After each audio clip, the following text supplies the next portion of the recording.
everybody, it's Alpha Pickle back here with another episode on Enigmatica. So last episode we finished our mob spawner, and I appreciate the feedback everybody gave me. Everybody seemed to like last episode, and a lot of people seem to like this building, so I do appreciate that. I have done a little bit of cleaning up over here, not a ton, but I got these elevator blocks from Open Blocks. They're pretty easy to make, just an ender pearl surrounded by wool. And yeah, if you just shift or space on them, that's how you move up and down, so very convenient for us. This is literally right beneath the floor of our house. Went ahead and cleared this out and cleaned it up a bit. Down here, still the big open room we had. And I made, well, we still had this one made from earlier, but I brought this over, the death generator, because we can generate power using rotten flesh. And those are about the only two we have easy access to right now.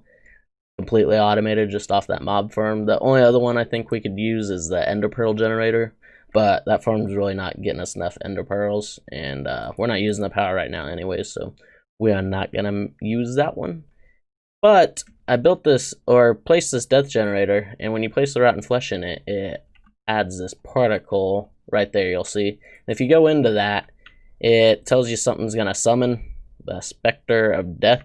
And yeah, I died twice. I've never used one of these, so I didn't know. But now I know. So basically, I just got a lever with some redstone for now, so we can turn it on and off. That way, we can walk here without dying all the time. And I think I got this one turned off right now, too. But today, we are going to start getting some flux ducts real quick, I believe they're called. Just at thermal dynamics, yeah. Here's all the item ducts and I believe flux ducts. So the most basic one is going to be the hardened one. So, or the leadstone, not hardened. Can we make hardened? Yes, we can. We'll make the hardened ones probably. But anyways, first we need some lead, some glass, and some redstone. Okay, and with that glass, we should have everything. We're just going to make 12 of these, I think. I don't plan on actually running them. If that makes sense, we're just going to use them to basically, for now, we're just going to run power straight this way. We'll just do it straight like that, all the way down. Why not? And we're just going to get some basic machines from thermal expansion and get to the redstone ones, I think is what we're going to go with, and use that throughout the whole setup to transfer power. And this is where we are going to take our power, right here. And straight up where this dirt is, and that should connect us to everything we want to. So, speaking of machines, we have to decide which machines we want first. Here's, I assume, most of the basic ones. So we got the furnace, pulverizer, induction smelter, a lot of this stuff you guys have probably seen. So basically we're gonna want all those, but the main ones we need to make the more advanced stuff is going to be the magma crucible and the, where's it at? Magma crucible and fluid transposer. So let me get the stuff together to make all these and we will get them set up.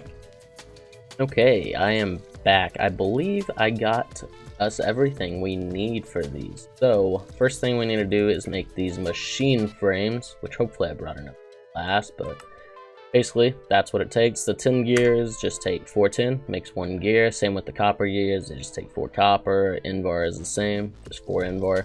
So we're gonna make 6, because that's the machines we want. You need one of these for every single machine in this mod, so.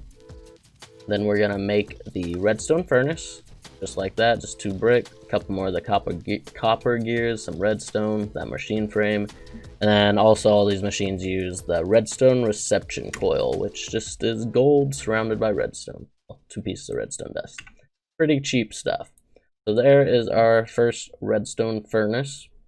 And this is the pulverizer recipe. And a lot of these recipes are very similar, so it's pretty easy to make them all. This one, 2 wood planks, but it needs the saw blade up top, which is just made like that.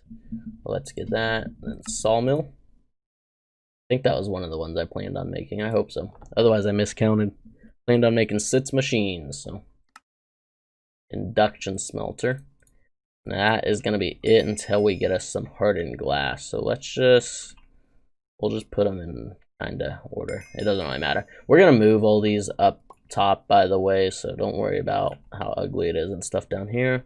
We are just going to get set up and get the redstone energy flux ducts and some other things we want, and then we're going to run the cable up to our house and start moving these up there.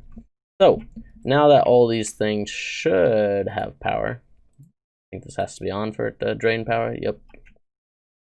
Nice explosion system. We'll go ahead and turn that one on too. We just gotta stay back from that. So all these guys should be getting power now, which they are.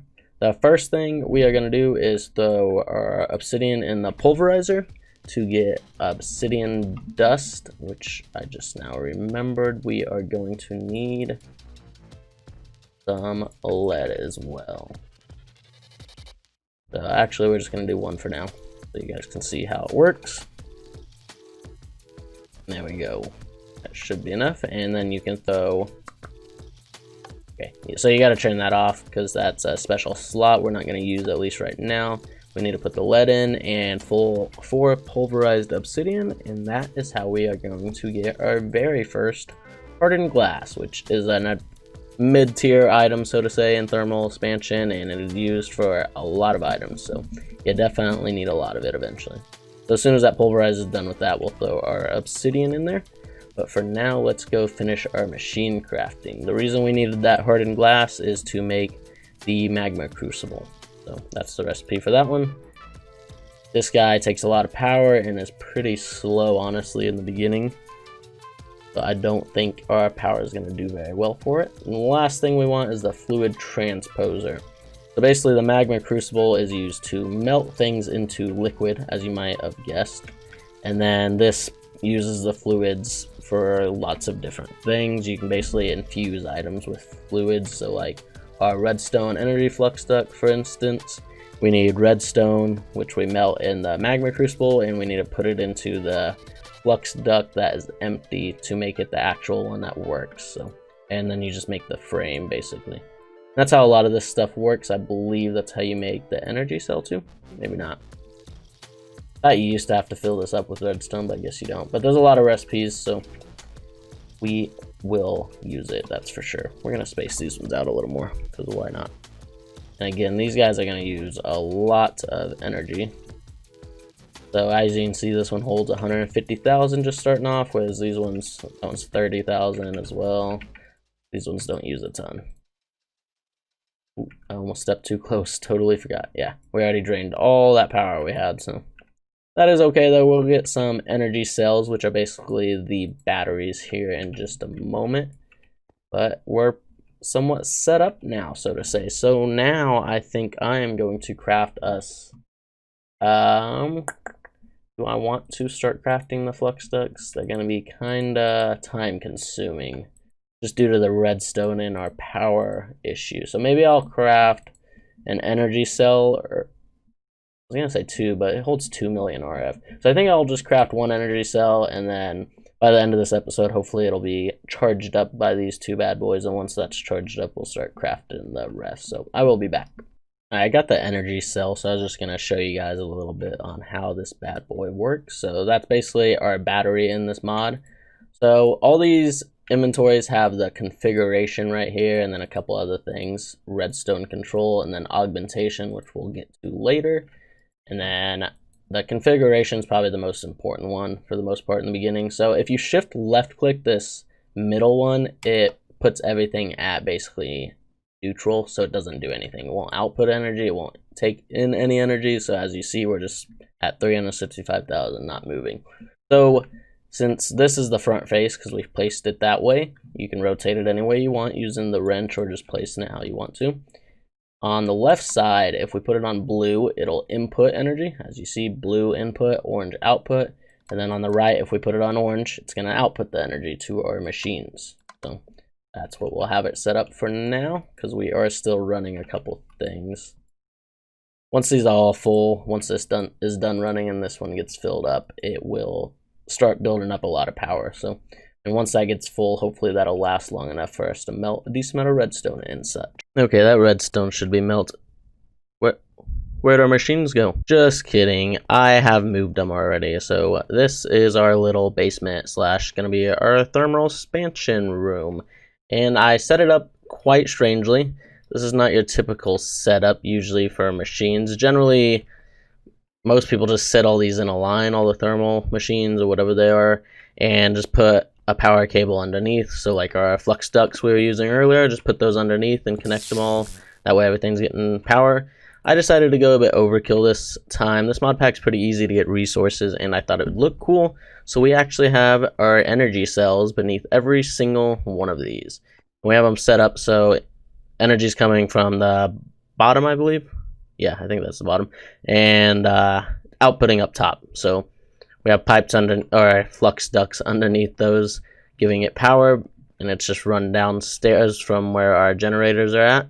And I think I'm going to leave this power in the middle, or this cable in the middle of the room. I think it looks pretty cool. And I use these covers is what these are called, so I'm going to show you guys those real quick. So they are very helpful. They're for thermal dynamics. They work on all the pipes, I believe. So these are item ducts and these are flux ducts, and they work on both of them, as you can see. And how we make them is you make these things. They're called structural duct. Yeah, pretty cheap. You make 6 of them, and you just put one in the crafting table with whatever block you want it to be. So if we do marble, that's the cover we'll get. And it works with the chisel design too, as you can see. So we're getting the chiseled marble covers that we have right here. So it matches our set, so it looks really good. And if you place them where a pipe's at, like this one, it'll leave the inside hollow like that, so the pipe can still go through. If you don't, so this is also a cover right here, if you can't tell. It's solid all the way, so since we just placed it on the side of a pipe, it's gonna look like a full block, so you can't even tell. And basically right now I have it so all the machines are outputting upwards. And that one I thought I disconnected. So most of them we will want an output for. So these are all the machines we already made. And basically it's going to auto output because we have it set to auto output orange. So we don't have to have any servos here pulling the stuff out with these item ducts. And it just is getting sent over to this storage crate right here. So to demonstrate this, I'm making the impulse item ducts right now. And how we make those is you take item ducts and you fill them with glowstone. And you get the glowstone just melting it in the magma crucible, same as we did with the redstone. And it's filling those up. And as they're getting filled up, they are also getting sent to our barrel, or our crate, sorry. So it's pretty cool. I also think we're going to leave these exposed. We can technically cover all this if we want to. I kind of like the idea of having them all exposed, so I think that's what we're going to do. And I set the machines up in pairs. I figured it'd be easier to kind of import items into the machines later if we need to, because we can use this block to put stuff in both those machines if we want. So I just thought it might be cool to kind of separate them instead of putting them in the traditional line. And again, the batteries are overkill. You don't actually need these. But I like them. They also look cool because they have a display on the front. Anyways, we are going to do one more project this episode. We are going to go make a quick little potato farm. So I will meet you over there. Okay, here we are. So we're just right over here, kind of behind the house and such. I got a little square mapped out. This is 9 by 9. And we are going to put the farmer we have from Actually Additions. We did not make this one. We actually got it from a chest or a loot box. I'm not sure which. And we are going to place it right there. And that should farm all this farmland. And then we are going to bring power up from right here. We'll put 2 hardened flux ducts, should do fine for now, to the machine. So now if we give this power, or give this food, so baked potatoes, it's going to send power up to our farmer. And then all we need is a redstone furnace. And we're going to put it like that. Should be getting power from that culinary generator now. We are going to have to dig down to that, so we can put our first baked potatoes in it. And then we want to take the item ducts, put 2 on top, and we're going to put a trash can right here. And then we should just need a servo right here to pull the potatoes out. And it should, as long as we set this top one to blue and the bottom one to orange, the potatoes are going to come in on top blue, so they'll get cooked, and the baked potatoes, the orange, will output to the inventory below it, which is a culinary generator. Let's go ahead and bone mill a couple of these potatoes and get this thing running. So I got 3 baked potatoes on me just to get it started. Should see some power in both these machines, I believe. Yeah, we do. And it's already starting to harvest potatoes. And it should plant them back as well. Oh, I did not mean to do that. Let me grow a few because we are going to need to get at least a stack of them before it'll start auto pulling them out. And while we're doing this, I just thought I'd let you guys know while I was doing some mining off camera in between episodes, I was watching a movie while I mined, and it's one of my personal favorite movies, so if you haven't seen it, I think it's good. It's kinda a war movie, so it might not be for everybody, but it's not your typical war movie. The movie is 300, 300, that's what it's called. About kinda the 300 Spartans, and it's a little bit history related. I mean, it's not 100% accurate, obviously, but it's a really good movie. Super cool movie. I love the fighting in it and stuff. I think it's a great movie. It has a lot of good lines in it. A good inspirational movie. It always gets me pumped when I watch it. So yeah, just kind of recommending you check it out if you haven't seen it. Okay, I've been bone milling a bit of these potatoes. One last thing we want to do real quick is throw something in this inventory right there. So I just put stone in there, just a filler block, so that way when we get 1 stack of potatoes, they'll start going into this inventory, which is going to be the output inventory, and everything in there will get pulled out by the pipes. So otherwise it would have to fill up all 6 of these slots with potatoes, which is kind of pointless. We don't need that many. Alright, there we go. Just saw a few of them get pulled out, and they're going into the furnace, getting cooked up, and those are getting put into the culinary generator, which is making us power. So this is a self-efficient farm. This will run forever.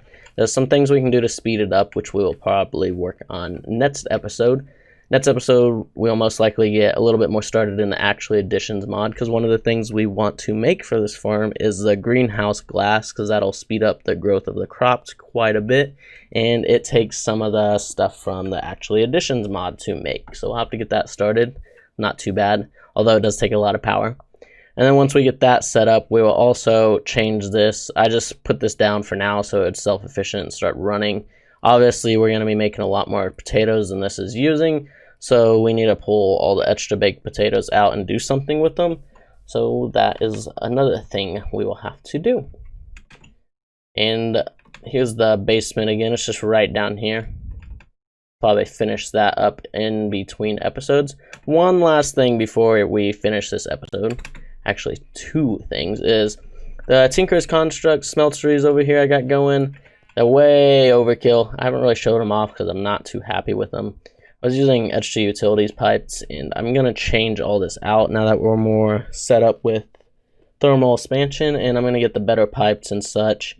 And I think I'm going to make this a bit more efficient, and then I'll show you guys what's going on here. But it does work. When I mined in between episodes, I put all my iron ores and stuff, iron, gold, silver, all that good stuff in here, and it automatically gets smelted up and put into here, which should, apparently it's not right now, should be getting auto taken out. I guess I don't have that one set up. But anyways, like I said, I'm going to change all this out with thermal expansion so it's a bit more efficient, and I will show that off next time. One last thing though is I'm using this drum for the lava. As you can see, it has quite a bit of lava in it. And I was going to show you guys how I've been filling it up because it's a little bit tricky, so I'll meet you guys in the nether. Okay, so how I've been filling this up with lava, the easiest way I found is these reservoirs from thermal expansion again are super awesome. They are basically like a bucket, but they hold multiple, so this one holds 40 buckets worth instead of just 1 bucket of lava, so we can just fill it up with 40 buckets of lava, and you can upgrade this just like everything else in thermal expansion. We're at the hardened one right now. We upgrade it to, I think, Electrum's next. But right now, it's doing just fine. 40 buckets, a lot easier than using the vanilla buckets for lava. The biggest issue with it on the extra utility drums, and I've seen a lot of people have this issue, so I just wanted to go over it, is you can't put it in the drum directly, like you can a bucket. So I'm right clicking, and if you don't notice at the top, it says 133,000. Now it says 132 and then 133. So it'll put one bucket in and take one bucket out, but it won't put it all in. And you can try shift clicking and changing the mode on it. It does not work. So let's get our 40 buckets back in here. The easiest way I found to do it is if you put these down, as you see, they just got filled up from the reservoir because we have it on that mode. It'll fill stuff in our hand. But if you put these down and hit them with a wrench, they are now on output mode. So what I've been doing is just spamming, filling this up real quick. There we have it again. And I just right click on these tanks, which it'll instantly go into there. So super easy way to fill up this drum with lava. Anyways, that is going to be all for this episode. So tune in next time. Don't forget to like, comment, and subscribe, please. And I will see you all next time. Bye-bye.